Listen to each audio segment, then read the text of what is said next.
Welcome to Imperfect Heart, a place for you to join me, Jeff Holden, in conversations, discussions, and dialogue about our hearts and the impact myocardial bridges have on them. We'll talk with healthcare professionals, those in related fields that support our condition, and others just like us with stories of their myocardial bridge experiences. It's my intention for this content to inform, educate, entertain, and even motivate or inspire you in your personal journey on dealing with a myocardial bridge.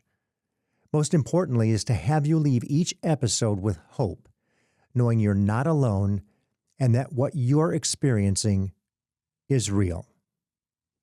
As you all know, every guest, every myocardial bridge, every journey is unique. It's not often we hear from a marathon runner, but we have a couple we've spoken to. It's not often we have a nurse or a doctor with the condition we have, but we have a couple we've spoken to. And it's clearly not often that we have a guest that goes from diagnosis to surgery in a period of about a month. As a matter of fact, I'm not aware of that ever happening with the exception of the unicorn situation we'll talk about today. No, our guest is not a unicorn, but the situation surely is. She's not only a marathoner, but an ultra-marathoner.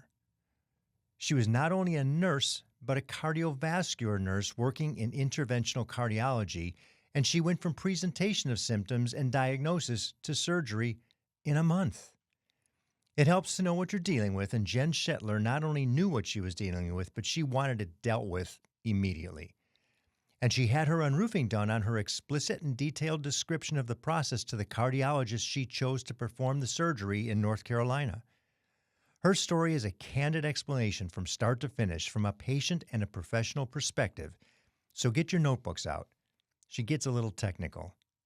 A mother, a wife, a healthcare professional, and now a myocardial bridge unroofed patient. Jennifer Shetler, welcome to Imperfect Heart. Thank you. I'm glad to be here. And I'm so excited to speak with you. You know, you may hold the record for one of the quickest diagnosis to surgery times of any of us.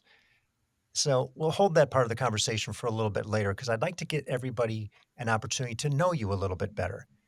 Like most of us, you were good until you weren't. You're a big-time runner, a marathoner, a full-time employee, a mother of 4, and a former cardiac nurse. You're going to bring something really special to the conversation that we haven't had before because you are both the doctor side of it, the medical side, and the patient side. Tell us when you first realized something wasn't right. It's interesting. I think when you talk to those of us that have bridges, we say, well, there was a moment where we knew something was wrong, but once we figured out what was wrong, we can go back in hindsight and say, oh, that explains that and that and that from 5 years ago and 10 years ago. And that's kind of what happened with me. So I run. In fact, I ran a 100-miler last April with no problems. It was a 30-hour race. I ran through the night. That's a crazy side point. So I run. I run 5Ks. I run fast sometimes. I run slow sometimes.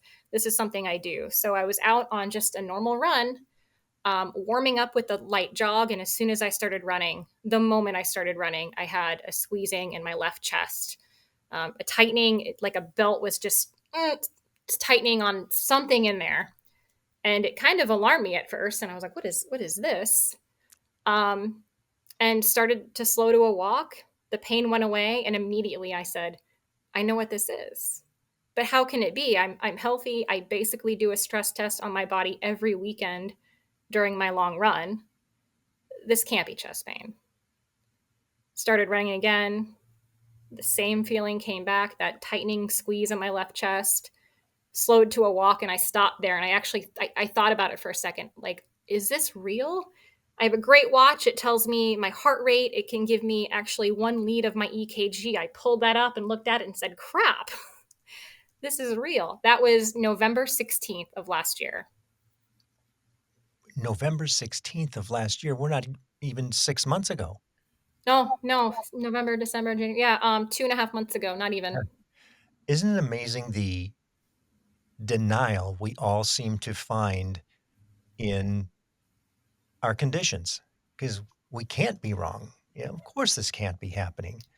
Well, and for me, I work with cardiologists all over the country all the time. I have friends that are cardiologists. And I think as nurses and healthcare professionals in the field, you get a little nervous every time something falls loose, or like you just get a sense, oh yeah, check me. I want every ultrasound and every Doppler and every echo you can possibly give me. So I've had cardiologists check me out because I had an inkling or a feeling that turned out to be nothing. And every single one of them has said, your carotid ultrasound's great. Your, echo looks great. Your EKG's fine. You have nothing to worry about. You're in great shape, Jen. You run. So when this happened, all of those sentences flooded back into my mind. And I said, this can't be it, but I know enough to get checked out to rule it out to give a better idea of what it could be. That was my mindset. This isn't my heart, but let's check the box so that we know when I go to the GI doc or the neurologist or whatever, we've done our due diligence and ruled out the things that could possibly kill us. I want to say something here for the benefit of the people who are not athletic. They're not runners, cyclists, paddlers, whatever that sport may be. They just maybe are in average shape to know that, Normal people. yes, normal people, that often we've heard from athletes about their symptoms. And athletes tend to maybe be a little bit more in tune with their bodies. And I would suspect, although there's certainly no proof of any of this, that maybe because of that athleticism, maybe because of those elevated long duration high heart rates, we exacerbated our conditions so that what maybe would have been benign, as so many people are over the course of time, is exaggerated because of the beating that artery takes. And so we experience symptoms. So to the point of people saying, "Well, I'm not an athlete, that can't be me." Yes, it still can be. It isn't predicated on the fact that you are or are not athletic. It just happens to be that in our case, we might have really exaggerated that particular situation. Well, So and what I think has happened is we've probably precipitated it early in our life. If you think about these bridges causing damage to the lining of the artery that it's overlying, maybe it takes a certain number of beats versus years, and we've just beat faster longer. So we hit that threshold faster than someone who was maybe diagnosed in their 60s who didn't run as long as we did or bike as hard as we did. So, again, none of us know why some people can live with a myocardial bridge and never know it and be fine and die of cancer at 94. And then some of us happen to be symptomatic. It doesn't matter whether it's a deep bridge, it doesn't matter if it's a long bridge. We don't know why. And that's the weird thing. But um, I think what I tell women, and I've been advocating now for 3 months. Women especially present differently. We always have. It's not a bridge thing, it's a heart thing. We have cardiac issues, but we don't equate the symptoms we're having to cardiac pain. And we say, oh, it's anxiety. I'm getting older. Maybe it's my hormones. I just had a baby. This, that, and the other. And healthcare professionals do that too. And there are so many stats on women and heart disease. And it's February 7th today. It's Wear Red for Heart Day. And it's for women in in heart disease. And the fact is that healthcare providers don't recognize cardiac issues in women because they dismiss it as, well, no, you can't, it can't be. It's anxiety, it's depression, it's your hormones. So I think what is important to recognize is that it can happen to anyone, healthy, unhealthy, diabetic, not diabetic, young athlete, older person who's never had anything wrong. It doesn't matter with heart issues, especially with Anoka and Minoka, they don't know some of why it happens to some people and why it doesn't. So I think it's important for everyone to be aware. It can happen to your healthy 21-year-old son, which is what we're trying to rule out now and look at. So you never know. and to your point of Inoka, go ahead and explain for us. So coronary artery disease is typically thought of as blockages in your arteries that feed your heart. So when you see someone on TV having a heart attack and they clutch their chest and they fall to the ground, that's the big bad one. But what that usually means, if someone says, I have coronary artery disease, it usually means a stenosis or a blockage caused by plaque. Atherosclerosis, fatty buildup of cholesterol and calcium, that's usually what does it. Now, in things like ANOCA, which is ischemia in non coronary occlusive disease, Mm. which means it's not an occlusive plaque blocking the artery. In fact, the arteries are great. Now, in our case, it's aside from the bridge. But if you looked at my vessels, they look fantastic aside from this one section of bridging. Mm-hmm. And in ANOCA or ANOCA, which is angina, or MINOCA, which is myocardial infarction with non obstructive coronary disease, all of those are cardiac problems that we don't know, we don't really fully understand why they happen. Clean coronaries, beautiful wide open vessels, but something downstream perhaps is clogging up the pipeline. And the analogy that I love is looking at it like a road. And if you think of your three main coronary arteries as the highways, whatever town you live in, it's I-40 or I-5, whatever, it's the big one, right? And then you have little branches, and those are like your feeder highways, I-440, what have you. And then downstream, you've got the tiny roads, maybe 2-lane roads. Further downstream, you got the dirt roads, right? You don't want to have a blockage in your main highway because that just messes everything up. And downstream is completely traffic jammed. If you have a blockage on a dirt road, usually won't cause a big problem. But what we're finding out is people have pain with that.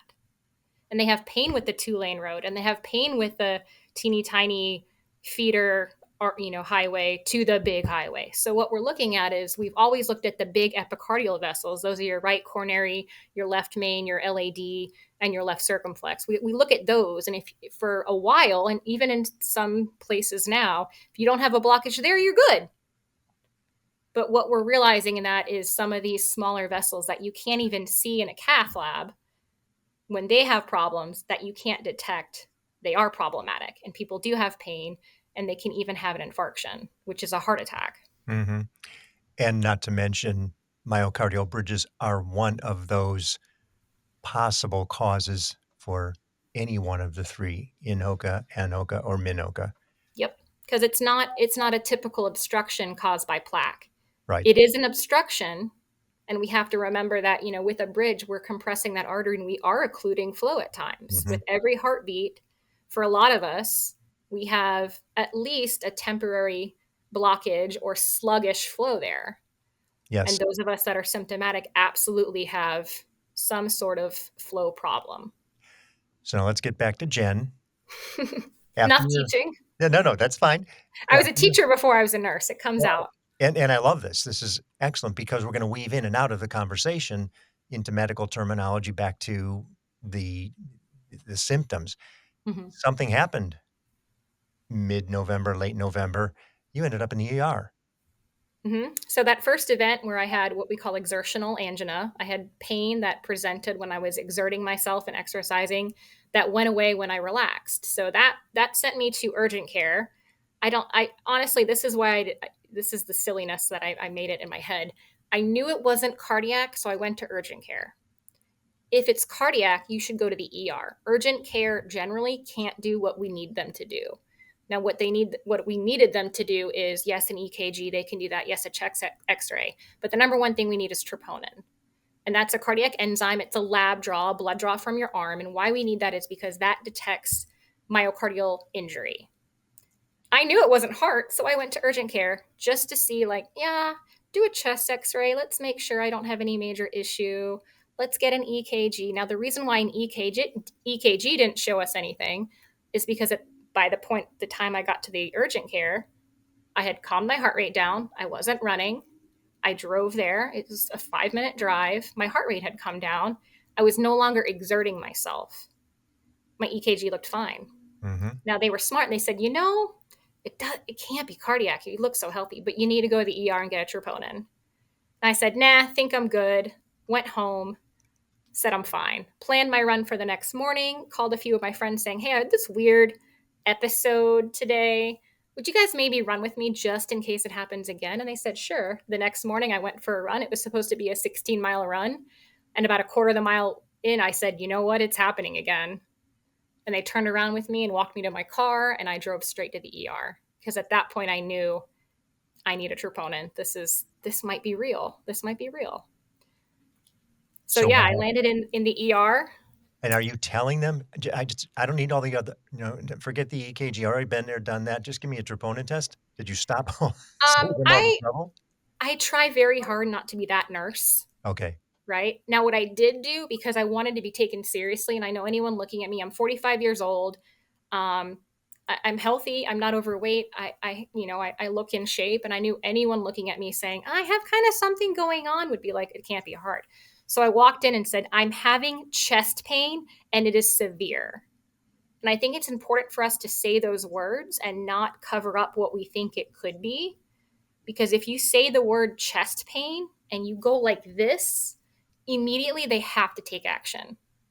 And they have to do an urgent stat EKG, meaning right away.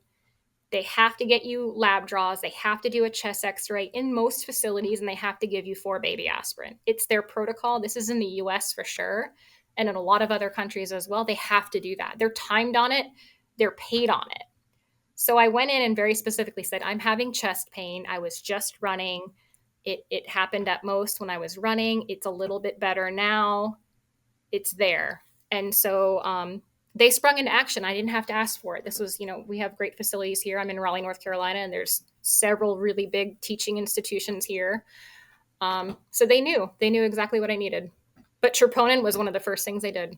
And what was the outcome? What did you find? Um, it was a high sensitive troponin. If I recall correctly, and I have notes here, but they're scribbly because they're my ER notes. My first troponin was within normal limits. My second troponin was 19, which at this facility their threshold was 18.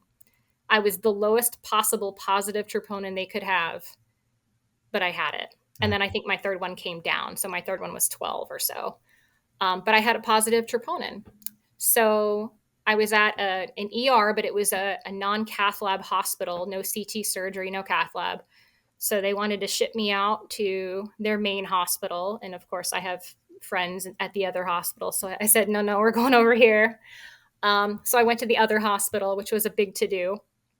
But I think it was very helpful that number one, I had friends on the inside, and number two, that I knew what I needed.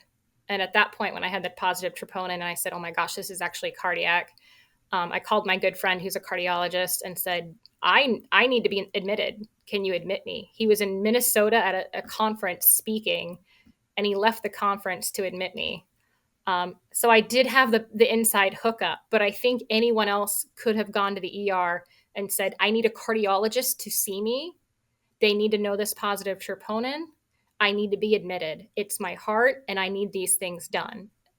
And I think, the rule is echocardiogram and stress test, and you just keep going. If anything's abnormal, you have to go to the next step. It's like a choose your own adventure, right? Like, Mhm. oh, you checked the box, you got a positive, you're going this way. And that's So what happened. what date are we at about now? Maybe mid-November or late November, 20 This something? so this was all the same day. Oh, This was November 17th. So my first episode happened on Friday, November 16th. I went home that night, said, no, it's not cardiac. The next morning on the 17th, it's a Saturday. I went for my long run, said, nope, going to the ER. They admit me. I'm transported. I have an echo and a PET scan on that same day. They knew. I'm at the ER at 7:30 in the morning. So transferred about midday on the 17th and had an echo that looked great. Echoes normally do, unless you had a lot of damage. My echo looked fine. It looked great, perfect. Everything's working well. My valves are functioning normal. My ventricles are doing great. Blood's going where it needs to go. Awesome. Jen, you should be good. PET scan, which is a type of nuclear stress test. Nope, abnormal. At that point, they knew that something was going on. Weren't quite sure what. My troponins at this point, oh no, I lied. This one didn't matter. So yeah, PET scan came back positive with abnormal coronary flow, and at that point, we knew that we needed a cath. Now this is a weekend, and in most facilities, at least most small facilities, you wouldn't be able to get a cath until Monday. This hospital happened to be open all weekend. Again, I called my buddy. I said, dude, my PET scan was abnormal. He said, I'm cathing you tomorrow. Don't eat after midnight. We're getting you in tomorrow. And he cathed me the next day. So I want to say less than 50 hours after my very first episode of exertional angina, we had our answer. We were in the cath lab looking at my bridge. So you were able to diagnose it from that very first angiogram. Yeah, and the interesting thing was, I'm laying on the table, and I'm used to working in this environment. That's where I came from. So I asked for no sedation. It's not going to scare me. I know what to expect. The nurses I didn't know, which I was very grateful for a team that didn't know me. But they said, "Are you sure?" And I said, "You can sedate me if I get belligerent, but no, I want to watch." The thing about the cath lab is the camera moves around you to get an image because we're looking at a three-dimensional object in 2 dimensions, and you can't see what's on the other side unless you turn. Mhm. So the camera moves, and the very first shot was up here towards my head. It's on the left side of my head. And usually you get one picture. If it looks great, you move the camera. And they took 3 pictures in the same spot. And I knew then they found something. Now, what they were looking at was my left main had spasmed, and my left main had tightened so much because of this bridge Yes. that it looked like severe left main disease, which is the worst obstructive coronary artery disease you could have. That's when you're flying to the CT surgery, calling the OR, putting in a balloon pump, which is a more mechanical stuff to help keep you alive, and saying, this lady needs to go now. Now, it wasn't that, it was a spasm. But because they took 3 pictures in the same spot, I knew they found something. So as soon as he shifted the camera and he took a picture, I was looking over at the screen, and I think I called out the word myocardial bridge before anyone else in the room did. So you were already familiar with the possibility of bridges being something you may have, which is really, foresight for many people. Because usually it's symptomatic first, then you go down the rabbit hole of X, Y, Z, don't get there, and the CT shows finally that you've got a bridge, and you caught it on the first angio because you had that spasm. It's almost fortunate. Yeah. Well, I think what was great about the spasm, it sucked. They usually hurt, and I get them still. You give nitro to relieve it. Uh-huh. That's the only way to relieve a spasm, especially in your epicardial vessel. There's other medications they can give you to relieve spasm, but it's 99% of the time relieved with nitroglycerin. Nitroglycerin is a cheap medication. Every cath lab has it on the table. They gave nitro, which is great. It relieved the spasm. It potentially made the myocardial systolic compression a little worse because that's what nitro can do. When everyone says nitro is contraindicated in bridges, it's not contraindicated. When patients have spasm because of a bridge, it can be very, very helpful. If you don't have spasm and give nitroglycerin and have a myocardial bridge, what it does is it expands the healthy artery, and so it gives more of a compression in your bridge. And that expanding or vasodilation of your healthy artery before and after your bridge creates some turbulent blood flow because now you have a wide open gate trying to go through a little teeny garden hose of your myocardial bridge. That's a contraindication. You're flooding a floodgate that's closed. Mhm. That's the issue. But if you have spasm, you need things like nitroglycerin.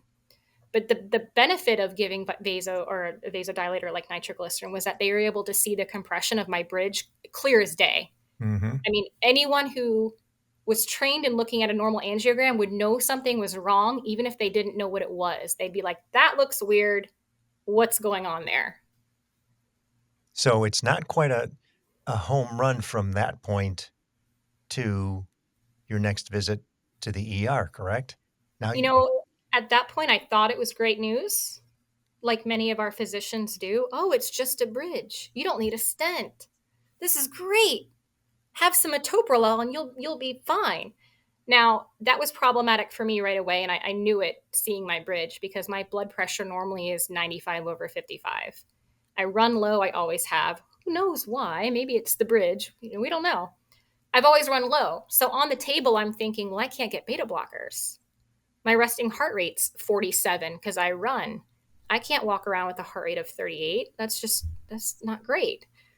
So I knew even on the table, this is going to be tricky. I got back to my room. My doctor's telling me no running for you for a minute. We got to figure this out. And that was the big hit in the chest. It wasn't the chest pain. That was the brick wall I hit. Like, oh, no running? Are you kidding? I mean, that's like telling my kids no dessert, right? Like, no, that's not happening. Um, so I get back to my room at 5 o'clock at night, and I had some friends there, and I was crying. I can't run, guys. I can't run anymore. That was, the big kicker. And so immediately I started Googling myocardial bridges for patients who can't take metoprolol, myocardial bridging treatment for patients with low blood pressure. And I came to the Facebook group.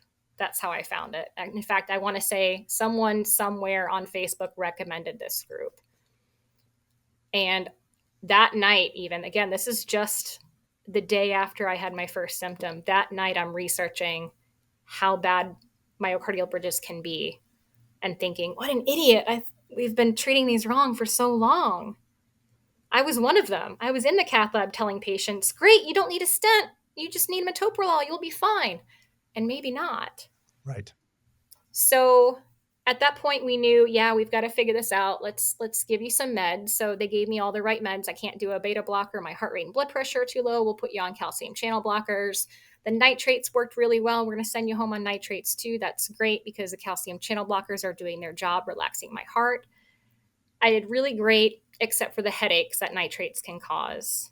So about 11 days into taking isosorbide, which is a nitrate, a long-acting nitrate, meaning you take it once and you're good for the day, I finally said, I can't take this headache anymore. They said, okay, well, we'll try something different, change things up a little bit. The day we changed things up again, I had a heart attack. And it was caused by a vasospasm, a severe Probably vasospasm. right after Thanksgiving-ish, heading into the Yep. That was month of December December. 6th. Yeah. Yep. Okay. So right after Thanksgiving, 2 days after my 45th birthday, I go to bed at night, and these are when vasospasms typically happen, early in the morning or late at night. It's without exertion usually. For some reason, vasospasms don't occur as much with activity or during the day, and maybe it has something to do with the good things in your vessels, like nitric oxide being stimulated by exercise. Who knows? The Mhm. docs know, I'm sure. What I know is that it happens for me at rest. And I went to lay down. This was the first vasospasm I had that I felt. I laid down and kind of felt funny and even debated elbowing my husband, who was already asleep. I debated it. I said, this is nothing. But I elbowed him anyway and said, hey, babe, I think something's up. And the time it took him to arouse from sleep, between when I elbowed him and he actually woke up and realized what was going on, it went from something's weird to, oh my God, I'm dying. Mm-hmm. It was a minute max where I felt something in my chest to, this is the worst pain I've ever had. I think I'm dying. And it was, believe it or not, a small heart attack. It was very small. I did have obviously a positive troponin. It peaked at 246, which is, it's positive. That is an MI, but that's nothing compared to an MI of, in your left main or LAD or circumflex or RCA. I mean, it's nothing. It's a small heart attack, and people have bigger heart attacks every single day with troponins in the thousands and tens of thousands. So But no damage, but enough, thank goodness. yeah, but enough to now really get your attention that this bridge is something you're going to have to deal with. Yep. Now, in between all of that, again, because I have cardiologists that are friends that will say, okay, Jen, we'll do what you want, even though they don't buy it completely. I had a great cardiologist, and I said, I think I might want CT surgery consult. He was like, are you kidding? They don't treat these surgically, Jen. We want you to be on meds first. I'm like, okay, sure. Even when I was in the hospital the first time, I did have a CT surgeon come by and said, yeah, we can unroof it, but we don't generally do that a lot. And for everybody's benefit, CT surgeon, cardiothoracic surgeon. Yeah, the only guys who would go in and touch your heart are cardiothoracic surgeons. You can have thoracic surgeons that go in and look at your liver and your guts and your lungs or whatever, but CT surgeons are the only ones that can touch your heart from the outside in. So I did have a CT surgery consult, but even I was okay with, let's try meds first, which I think is reasonable. Mm-hmm. Typical Let's try protocol. meds. Yeah, let's try meds first. I'm happy with that. But in the background, my cardiologist had reached out to a friend of his who is one of the best cardiothoracic surgeons in my area by far. And he had reached out to him and said, "Hey, I've got this young gal. Can you maybe take a look at her?" And between my first admission and my heart attack, I'd actually met with him. And he said, "Yeah, I think it's reasonable to let's do meds for a while. That's great. But in the meantime, let's get you a coronary CTA, which is a CT angiogram. It's a picture of your vessels that's non invasive. You don't have to get stuck or prodded or poked. It's a picture from the outside. You give some dye to inject in your arteries. You can see it's a big, beautiful 3D image almost. It's gorgeous, and you get a really great idea of what your coronary arteries look like. But you can see if there's muscle overlying the vessel." And so he said, "Let's just get that. Let's schedule you for it." So they scheduled it. It was the end of December. Sure, no worries. And then I had my heart attack. And in the hospital, the first thing I said to them was, "I have a coronary CTA that I have scheduled in 3 weeks. You're doing it now." And that was the one thing I did demand was, I'm not leaving this hospital without a coronary CTA because I need it for surgery. And now I know I need surgery. This heart Mhm. attack proved it. So you're not wasting any time. You have the benefit of people behind you, so not everybody is as fortunate to be in this position, but you're also in a healthcare system that isn't known for unroofing bridges. You are gonna push through to have somebody correct your situation that isn't necessarily somebody who's been doing this on a regular No, basis, this isn't Stanford. This isn't Memorial Hermann in Houston. This isn't Chicago or Atlanta. This isn't one of the guys. right? This isn't one of the guys.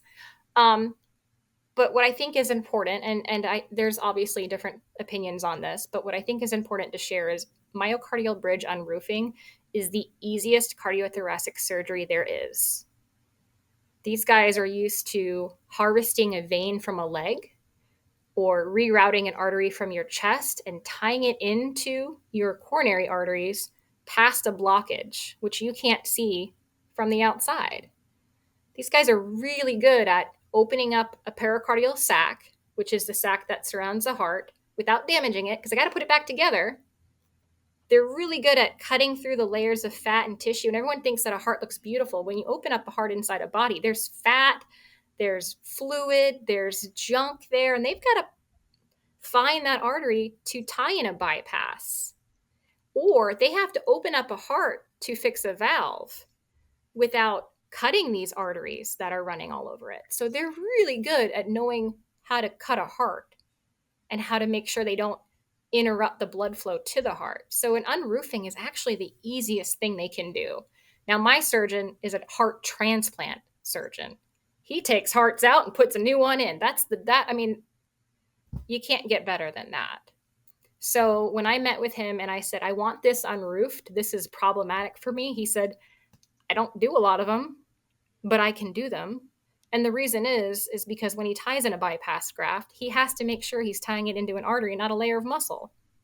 And if there's a layer of muscle over that artery, he's got to get it out of the way anyway. Yeah, and we hear from so many of the doctors when they do bypasses, more often than that, they see, "Oh, yeah, it's going into the hard tissue, muscle tissue. We'll just cut that open a little bit so it's easier to get an access."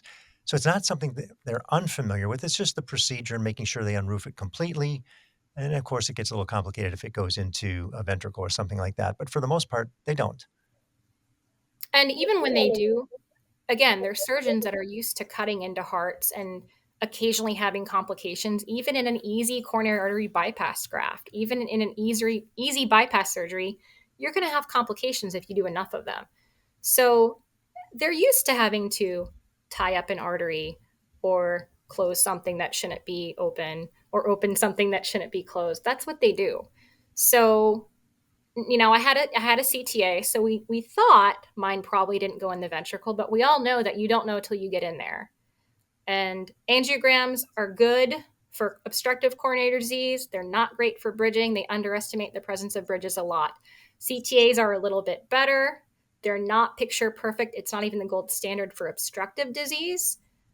They're not the best. The best is opening up and looking and saying, "Well, darn it, there's a layer of muscle over this artery. It shouldn't be there." And so we know that even when you get in there, a lot of times physicians are surprised at how deep it is or how long it is or at how difficult it was to unroof it, because you can't count on the CTA or the angiogram in the cath lab being 100% accurate.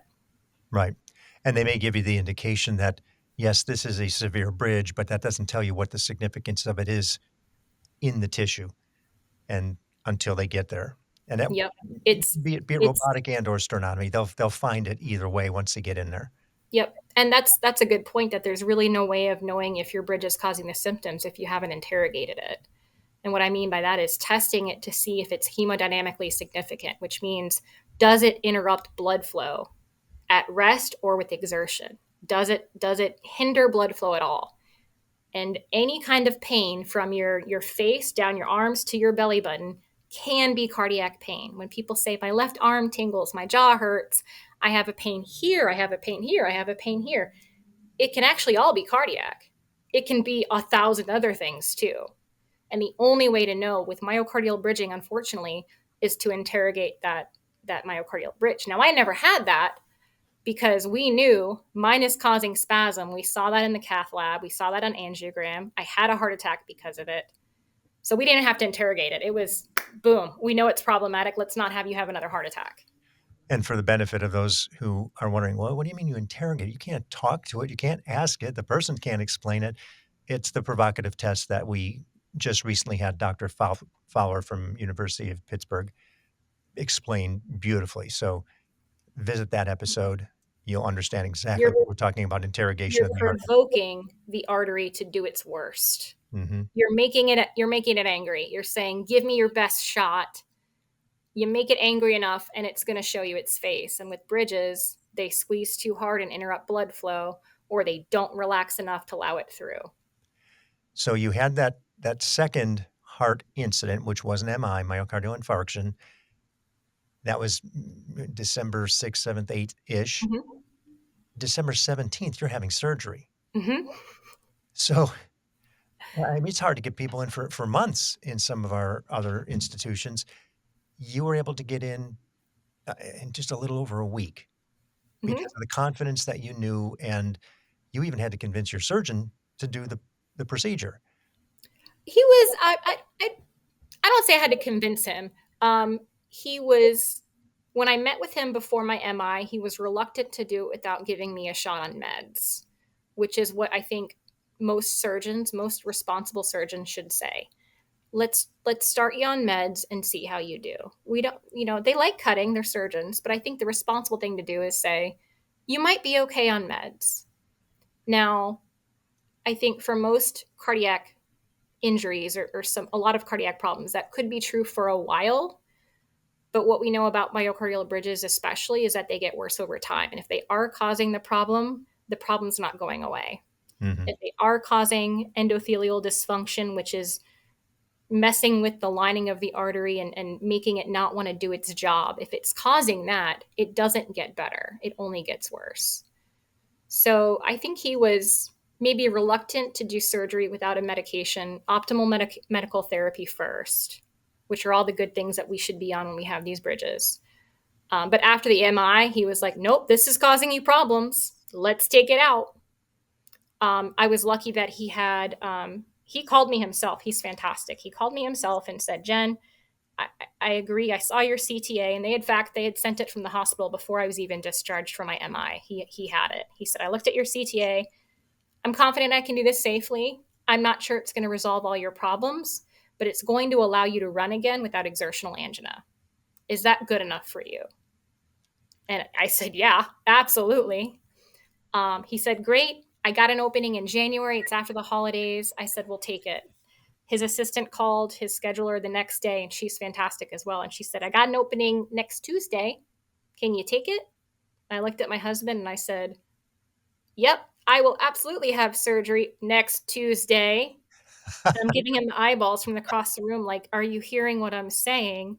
And his eyes shut up and he said, okay.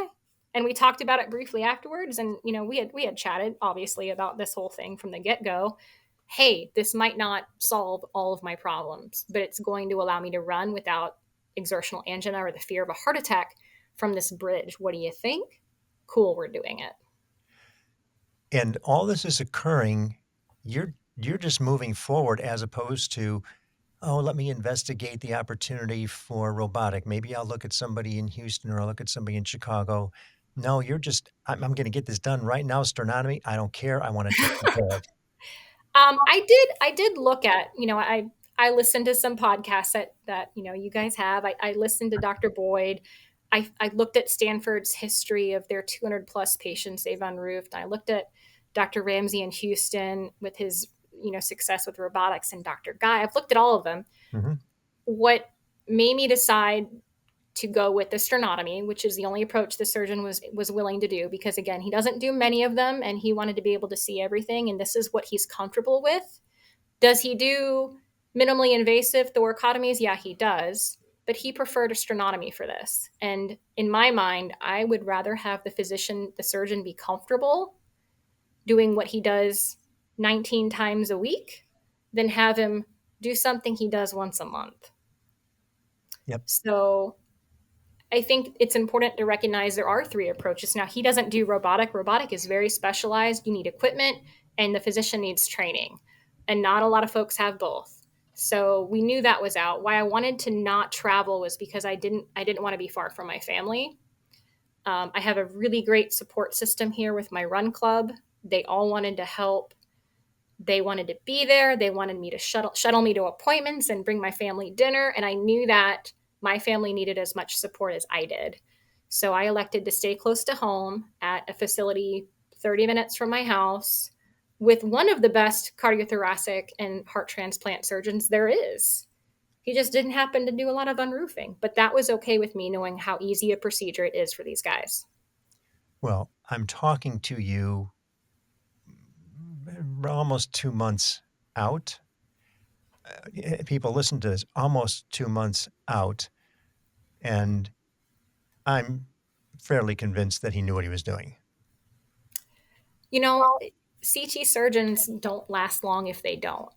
Yeah, that's not a They, good, yeah, not they good. don't. Yeah, the outcome is, if the outcome isn't what is expected, you're not gonna be around for long. No, and there are some CT surgeons that for sure take on the most difficult cases and obviously therefore have more complications. But I think when you're looking for a surgeon, knowing that you have to look for your surgeon, but for the facility and for the staff as well, he is the main guy. He is the mamma jamma. But there's a whole team of people that you meet when you go into the OR. And I was wide awake going into mine, and I met every single one of them because I wanted to make sure they knew how happy I was that they were there taking care of me. There's a team, and I think most surgeons will say, "Well, yeah, I do the hard stuff, but I couldn't do it without my team." So knowing that this hospital I went to is consistently ranked in the top 10 in the country for cardiac surgery, I knew that yes, he's a great physician, but he also has a great team. And to me, being a part of a team in a cardiac situation or cardiac cath lab, I knew how important that was and how you can have a great physician, but if his team is not willing to work with him or doesn't know what they're doing, that can sometimes make his job a lot harder. And something you're saying too, Jen, I think is really important for people who are struggling to find a doctor who will do this. Any good CT surgeon, cardiothoracic surgeon, is gonna understand this process. They've seen it. They just haven't done it in its full entirety as the unroofing procedure, but they've done bits and pieces of this. So if you're in one of those situations, if you're somebody who's suffering from this situation, you've got a cardiothoracic surgeon that you're at least talking to, share the information that you can find online with them. There's a lot of information in the Facebook group, certainly in the podcast. There's enough there now for people to take to their doctor and say, "Can you just do this?" And we've now had people who have done it because they couldn't get their insurance to cover out of market, out of, Network, yeah. network, thank you. They couldn't get it done, and they had to find somebody, and they have. And Mhm. it's now becoming it's becoming a familiar enough situation that the doctors are recognizing it. We still have a long way to go, but, to your point, you're in North Carolina, you're in Raleigh, and you did it, and your doctor understood perfectly what was going on. So most people, I would say, let's fast forward to where we are today. For you, it's where we are in real time. There's no fast forwarding. It's only been almost 2 months. It just, I will be 8 weeks post-op in a few days. yeah, sternotomy. And how are you feeling? I feel fantastic. I do still have vasospasm. That's something we have to work through. Who knows whether it's the endothelial dysfunction because we never tested for it at this point. It doesn't really matter because the treatments will be the same. So, could I go into the cath lab and have some provocative angiogram? Could I get some testing for endothelial dysfunction? I could, but we know it's there. Without knowing, we know. So I'm being treated the same as I would for a vasospasm anyway, because that's a symptom of the disease. The disease is endothelial dysfunction. The symptom is vasospasm. Which can heal over time after the compression stops beating up the artery. Sure can. And So, with taking your meds and changing, modifying your lifestyle that should be modified, you stop smoking, you get your hypertension under control, you get your diabetes under control. Now, for me, I never had any of those things, which is what complicated all of this from the get go. But yeah, endothelial dysfunction can heal over time. So I'm taking my meds. It's not perfect. And I think the important thing we all share about recovery is that it's not linear, it's a roller coaster. And it's not even a day by day thing. For me, the very best piece of advice I got from the hospital was a nurse who said, take it hour by hour. It's not day by day because you're going to wake up feeling great. And then by noon, you're going to feel like crap. And then one day, you're going to feel like crap. But by noon, you're going to feel good. Hour by hour for the first few months because it's a roller coaster. mhm. And you can't even say, oh, the first week was the worst. The first 2 weeks are the worst. It sometimes hits you 7 weeks out that, man, I'm still dealing with this. We all move faster than we should. We all think we should be able to do more than we can. And your body's still healing. Even if you look great, your scar's healed, you feel good, your body's still healing on the inside. There are things healing that you can't see, like inflammation. So I feel good. I have the downs just like everybody else. Um, but I think what helped me very much was being as healthy as I was going into it, which is why I didn't want to delay the surgery 10 years, 20 years. Let me ask you a question with regard to the emotional part of it. We recently did an episode with a gentleman out of Houston, John Chan. Wonderful conversation where he's really realizing the gift that he's been given. And for you, it's still fresh. And I recall my days of those first few months when you really look back and you go, "Huh, I'm a mortal human being here. And I could have not been here had I Yeah. not done something." How are you dealing with it? How's everything going right now? And I understand that you even done some things with your running group as a result of all this. So share that with us, would you? Yeah. It's terrifying to come to grips with mortality and to see the reason you might die written on a piece of paper. Um, it's it stinks to know that this might be what does it, but none of us know. You can get in a car wreck in your driveway. You can, who knows, right? So none of us know, but it is disturbing having an option be there in place, right? So that's something I've been dealing with. That's kind of my very, very downhill of the roller coaster. That's the scariest part of it, was realizing that, gosh, this could be it. Whether it's 10 years or 30 years or 40 years, who knows? But this could be it. But I think it's important, and I truly believe this. I have seen it with patients that I've taken care of, that having a positive attitude really helps your body heal, fight, whatever it needs to do. Having a positive attitude affects healing. I really believe that, and it does affect your health. So I am lucky enough that I have a run club. I actually started my run club in April of 2023 for different reasons. I started it to complete a very hard race, my 100 miler that I was struggling with finishing. I started my run club to have a group of people to support me through what I thought would have been my biggest challenge and hurdle ever. And then a few months later, I actually figured out what the biggest challenge and hurdle ever was, and it was this. Um, so over the last almost 2 years that I've had my run club, we have over 1,000 members now, and so many of them reached out to send me a meal or a gift card, bring my family dinner the night I had surgery, visit me in the hospital. I have very many healthcare friends. Some of them stayed with me in the hospital. I had one friend who stayed with me overnight because she's in healthcare. And I was like, I just want someone making sure they don't, give me dextrose when it should be morphine, or they give me nitro when it should be this. Like, just read the labels, right? Um, my one of my best friends sat with my husband in the waiting room. They're all my run club buddies.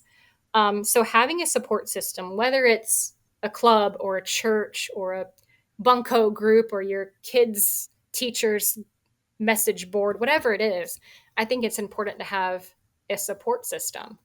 And I was really lucky that I had a group of 1,000 that And they were jumping.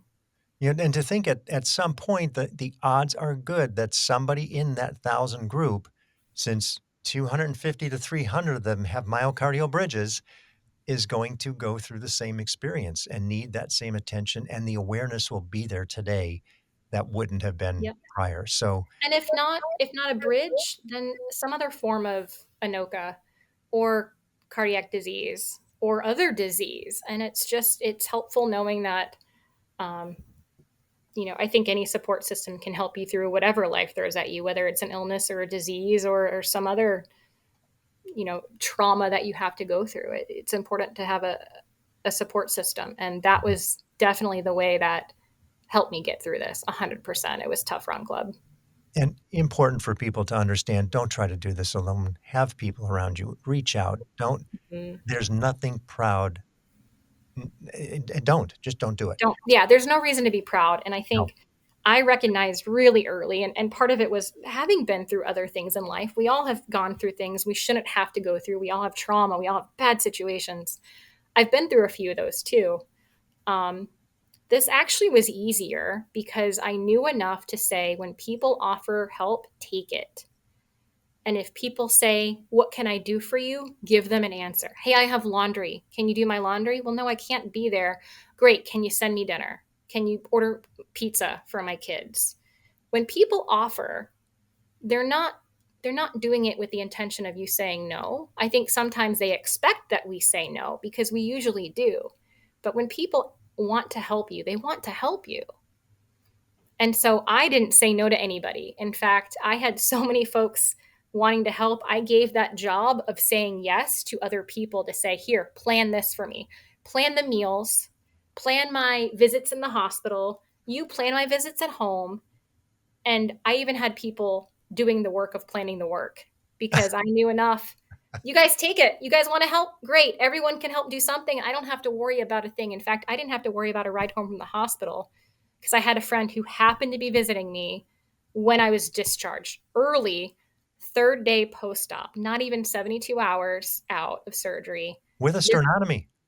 from a sternotomy. Now, here's the caveat to that is I was never on cardiopulmonary bypass, which Oh, means my okay. heart was never immobile. It was beating the whole time, which is another testament to how fantastic my surgeon is. Now they stabilize it, so there's little holder keeping it nice and still, but it's still beating. Yep. So I never needed cardiopulmonary bypass. And his rationale for that was as soon as I was put under anesthesia, I had ST elevation. And so he wanted to get in and get out as soon as he could. And he didn't want my heart stopped because he was worried about ST elevation and worried about my myocardial damage and ischemia. And what if it doesn't come back like it should? So when I had basically a very large heart attack, the beginning of one, a STEMI, an ST elevation MI, as soon as I was put under anesthesia, they reversed it very quickly. It was fine, no permanent damage. But it was very scary for a moment. At that point, he said, "You know what? We're not putting her on bypass. Let me get in, get it unroofed, get out." So because I wasn't on bypass, I healed a lot faster. I was able to be extubated in the OR, which is very usually unusual. It happens, but it was for unroofing. It was generally interesting. So I was extubated in the OR. I went back to the ICU, extubated, awake at that point. I don't remember it, but I was. So I was better off than a lot of folks who need open heart surgery because of that. So yeah, I went in for surgery. My surgery was late on Tuesday afternoon. It was about 3:30, and I was discharged at 9 a.m. on Friday morning. Lucky you, right? In some Less time ways. less time in the hospital, the better. Let me Yeah. ask you, 2 more questions. One, as the medical professional that you are, what would you say to those in the field about those of us who present with cardiac symptoms, no apparent occlusion, no apparent, atherosclerosis? I mean, we present with nothing that should be causing it, but we really have it. Yeah, and it's funny you say that. I was just asked today if I could speak at an event geared towards nurses, advanced practice practitioners like physician's assistants and nurse practitioners, and paramedics. And they said, do you maybe want to consider speaking on? And I said, yes, whatever it is, yes. Mhm. And it's on bridging because they knew of me and because I have connections in the hospital. I said, we really want to teach people about bridging. So I know what I want to say.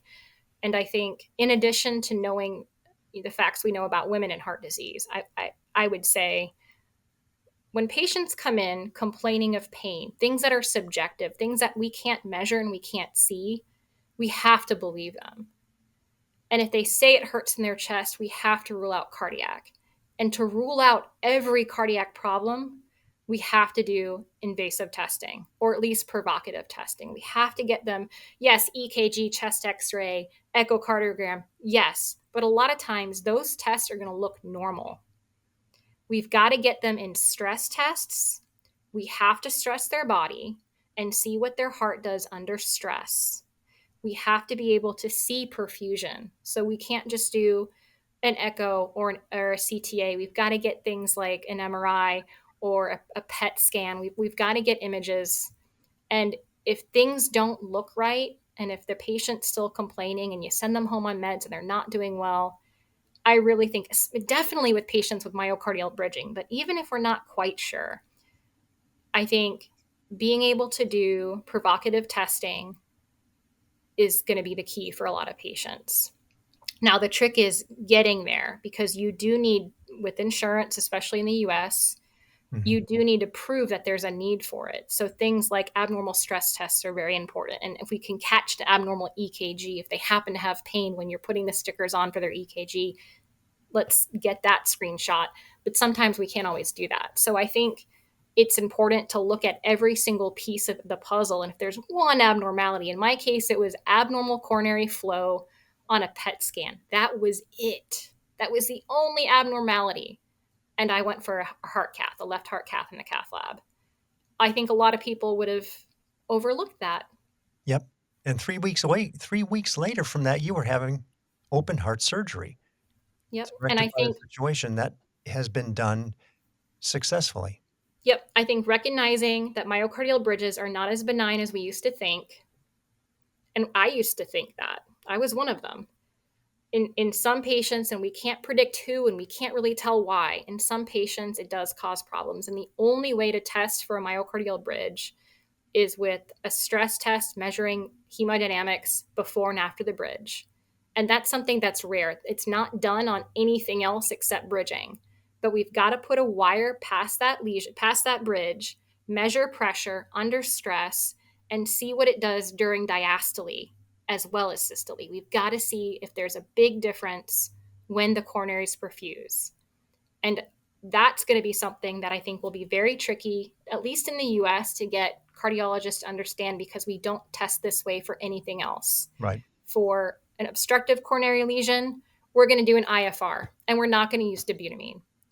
We might do an FFR, but we're going to use adenosine. And what we know about bridges is that an IFR with dobutamine works the best. It doesn't make sense as a healthcare provider because an IFR is a test that you don't usually use a medication, a chemical stressor. You don't usually use that. That's just measuring pressure when the heart's relaxed. You don't need a stress chemical, but for bridging, you do. And for those of us in the lay side of things, what she's talking about is really specific to the medical field. They will understand all this terminology. It's not necessary for us to understand it other than what she's talking about is flow, through that particular artery and measuring it and understanding what's happening before and after the bridge. But I'm glad you shared it that way because for the benefit of those who are in the medical community who this statement is for, is Yep. believe your patient. Don't dismiss them. If they keep coming back, something's wrong, and go further. Give them the benefit of the doubt and keep looking until you're absolutely certain there's nothing there. And in some cases, there may not be. But in many under this now that we know that 1 out of 4, 1 out of 3 people may have one of these bridges, the likelihood is there's something there. Yep. So I think even if you have a patient with a myocardial bridge that has other coronary diseases, pathologies, obstructive disease, I think you have to say the bridge could be part of the problem. yes, It might not be all of it. And certainly their 90% lesion in their proximal LAD, the higher upstream LAD, yes, that lesion's a problem. But you can't tell me it's all of the problem. If there's a bridge there, you have to consider it could be part of the problem. I think and that would be a great first step for healthcare practitioners to say, yeah, we kind of need to figure this out. We need to at least look at it a little bit more closely and with more testing and with more research. yeah, and then one last questions for you. For the people who are in the space today, you were fortunate, you knew, you moved, and you were rectified. For the benefit of those who are sitting there, they're stuck, they're scared, they're afraid. What would you say to those people? It's normal to be afraid. Number one, I think this is a scary thing. And when someone tells you there's something going on in your heart that's not normal, but you'll be fine, that's terrifying because it's not normal. Maybe I won't be fine. But I think it's important to know that there's research going on. There's so much literature, especially by Stanford, but in other parts of the world, there's a lot of case studies that show we had a patient who had a bridge, we unroofed it, he was better. So I think it's a matter of getting that research and putting it in front of your team and saying, look, I know what I'm talking about here. I've done some research. And in fact, when I met with my CT surgeon for the first time and shared with him what I knew and what I had learned in a very brief period of time from Stanford and from Ramsey and from um, physicians all over the world, and I'm spouting out these facts. Stanford's done over 200, and we're looking. Here's one case study, and they actually have a few case studies of people who have passed away. They've had cardiac arrest because of bridges. There's nothing else they can find wrong with them. And I'm spouting out all this information that I learned myself just in a short period of time. And my surgeon looked at me and said, "I think you've read more about this than I have." Well, even Dr. Schnitker was in a court case and had no idea what was going on when it was being presented to her, and that's what led her down the path of saying, "I need to know more about this." When Yep. the opposing attorney knows more about the condition than I do, and I'm a cardiologist, something's wrong here. Yep. And I hope that maybe, I sparked a little chain reaction in the team that took care of me, going in with as much ammunition as I had. Right. Um, but yeah, I think it's important to realize that there's support out there, there's knowledge out there, and anyone can learn. It's easier for me because I'm a nurse and I can speak this language. 100%, I'm not taking that for granted. But I think we've seen on our Facebook group that lay people without medical background have really dug into this and they know what needs to be done. They know the tests that need to be done. They have the data that proves these can be malignant and not benign. They can cause problems. And if you go in armed with confidence and positivity without being combative or aggressive, I think that will move things in the right direction. It's one thing to walk into the office of your surgeon and say, "Hey, I've got a myocardial bridge. I get that you guys, it's not treated a lot. But I happen to have some research that shows in a small percentage of patients, it can be really dangerous. Here it is." Versus, "Why haven't I had my heart cath yet?" Oh, I think we have to be very cognizant of medicine is a science, but it is also an art. And we're constantly learning. Medicine is changing, evolving every single day. If it wasn't, I wouldn't have a job.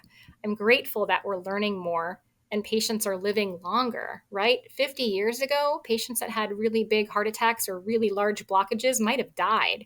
And now we're sending them to bypass. And 30 years ago, their bypasses might not have lasted that long. But now we've got great medicine and they're staying alive longer and their arteries are open and their bypasses are open longer.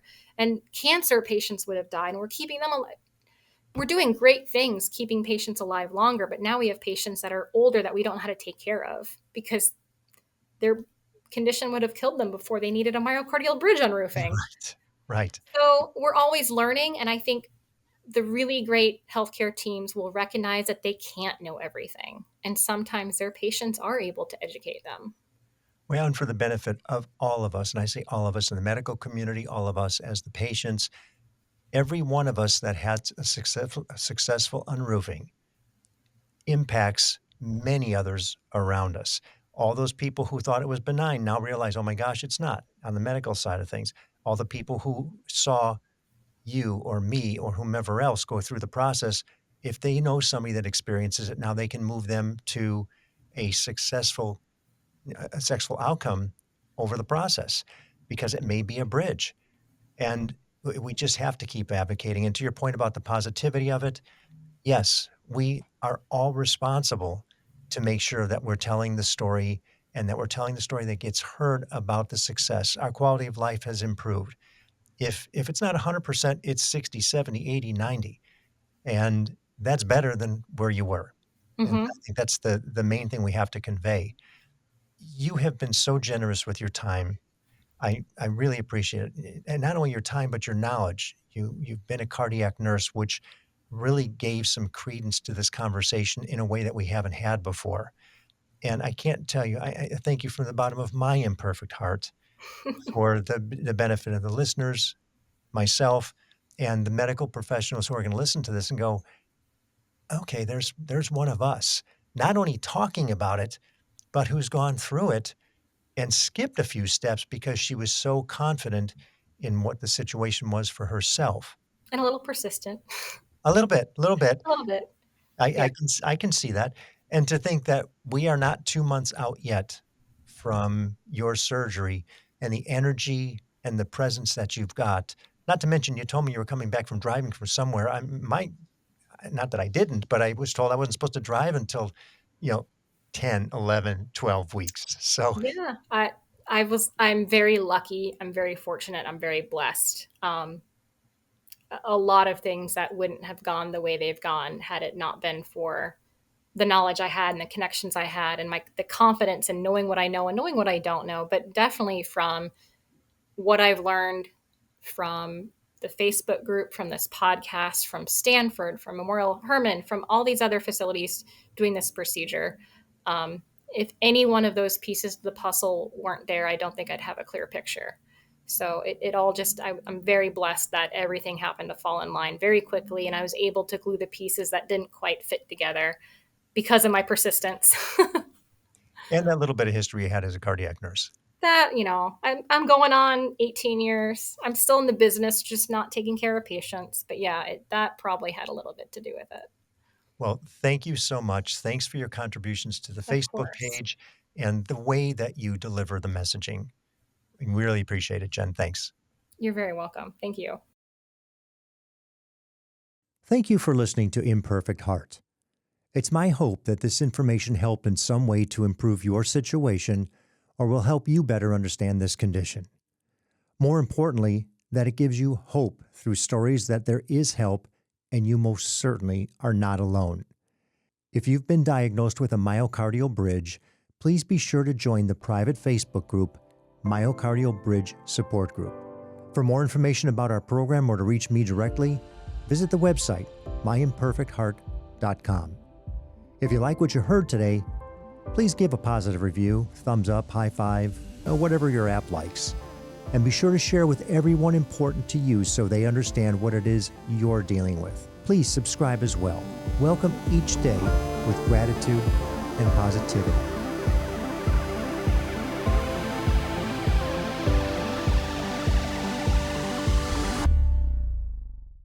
The views and opinions expressed in this program are solely those of the host and the guest and are not intended to provide, nor are they a suitable substitute for, professional care by a doctor, therapist, mental health professional, or other qualified medical professional.